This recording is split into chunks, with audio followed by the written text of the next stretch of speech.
सरकार जो है जी हमारी नहीं, किसी की भी सरकार, किसी भी देश की सरकार जी, वो क्या दुकान है? नहीं तो वेलफेयर स्टेट है जो कि लोगों के वेलफेयर के लिए काम करे। सरकार जो है वो दुकान खोल के नहीं बैठी है, वो मुनाफा करने के लिए वहां नहीं है। We are a welfare state. Welfare state का मतलब ये होता है कि आप लोगों को जो बेसिक उनकी नेसेसिटी है वो प्रोवाइड कराएं। ये आपका उनका राइट है आपसे मांगने का, और आपकी रिस्पॉन्सिबिलिटी है वो देने की। ठीक है, ये बहुत क्लियरिटी है। बिल्कुल। तो मुझे बताइए कि मोबाइल जो है उसकी जो सर्विसेज है वो क्या नेसेसिटी नहीं है, जरूरत नहीं है? बिल्कुल। आज देखिए हर दिन हर पल मोबाइल से ही खाना ऑर्डर करना, क्या नहीं है मोबाइल से कहीं जाना हो तो कुछ भी करना इसका मतलब ये है कि अगर मैं अगर एक प्लम्बर हूँ जी और मुझे अपना बिजनेस बढ़ाना है, उसमें मोबाइल मेरी मदद करेगा। बिल्कुल। मैं अगर रेडी वाला हूँ या सब्जी का ठेला लगाता हूँ तो मोबाइल से मैं अपने कस्टमर जो है उनसे कांटेक्ट में रह सकता हूँ, वो मुझे फोन कर सकते हैं, मैं उनको होम डिलीवरी कर सकता हूँ। मैं खुद फोन करके जो 10वें माले पे रहते हैं उनको बोल सकता हूँ कि मैं आपके एरिया में नीचे ठेला लेके आया हूँ और फ्रेश सब्जी है, आप आके ले लीजिए।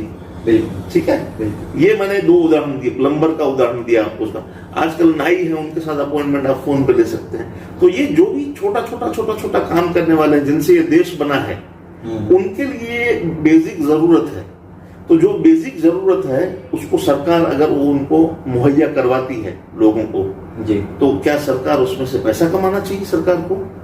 नहीं। बिल्कुल। तो ये क्या है, देखिए एक बात समझिए, सरकार को एक सर्विस प्रोवाइड करनी है, उसके लिए उनको सर्विस प्रोवाइडर चाहिए।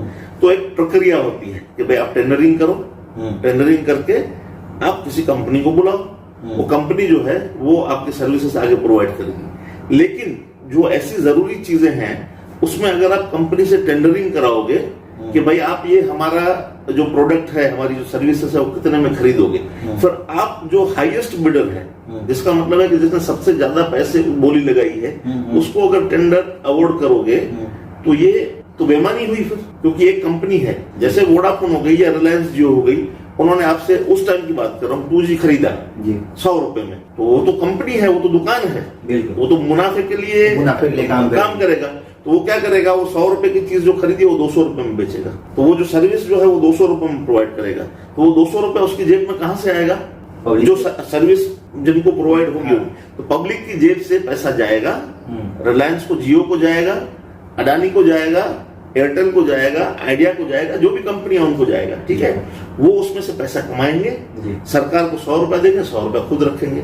लेकिन जेब किसकी खाली हुई? पब्लिक की खाली हुई, आम आदमी की खाली हुई। तो यूपीए की सरकार का जो ध्येय था, जो एम था उनका, वो ये था कि पब्लिक के ऊपर बर्डन नहीं पड़ना चाहिए। तो वो सर्विस प्रोवाइडर को ये चाहते थे कि भाई आप कम से कम मुनाफा कमाइए। तो ये जो 2G है वो आप हमसे 100 रुपए में नहीं खरीदिए, हम आपको 50 रुपए में दे देंगे, लेकिन आप भी आगे 60 रुपए में, 65 रुपए में दीजिए, 200 में मत दीजिए। तो क्या होगा कि आम आदमी की जेब के ऊपर खर्च नहीं पड़ेगा। तो ये जो मैं आपको डिफरेंस बता रहा हूं कि यूपीए ने 65 रुपए में 2G दिया, इसका इन लोगों ने ये बताया कि अगर आप इसका ऑक्शन करते, अगर आप इसको टेंडरिंग करते तो आपको 200 रुपए मिलता। तो जो 145 रुपए का गैप है वो उसको 1,75,000 करोड़ रुपया बता करके बोले खा गए। पैसे कहीं नहीं खाए गए हैं, पैसे किसी ने नहीं लिए हैं, कोई गड़बड़ी नहीं हुई है। लेकिन ये इनका बोलना ऐसा है कि आप अपनी प्रजा है, आपके लोग हैं, देश के जो लोग हैं, उनका खून चूस करके उनसे पैसा लेकर के अपनी जेबें भर सकते थे। 1,75,000 करोड़ रुपया वो आपने गंवा दिया, इसलिए आपने लॉस कर दिया। और आप ये बिल्कुल उल्टा, जो वेलफेयर के लिए जितना बजट बचा तो उस जो वेलफेयर के लिए जो एक तरह से सब्सिडी देते हैं, किसी तरीके से वेलफेयर के लिए था, उस पैसों के घोटाले में बता दिया कि तुम पब्लिक से लूटना चाहिए था, तुमने पब्लिक से लूटा नहीं, तो उसको घोटाले में तब्दील जो अच्छा काम किया यूपीए ने लोगों के लिए, उसको इन लोगों ने बुरा काम बता करके सरकार को विलन बताया कि ये लोग जो हैं वो विलन हैं। नजरिया बदल दिया, पर्सपेक्टिव बदल दिया। और उसके साथ अभी आप देखिए, जैसे मैंने आपको 2G का बताया कि उससे फोन चलता है, तो फोन कितना उपयोगी है। अब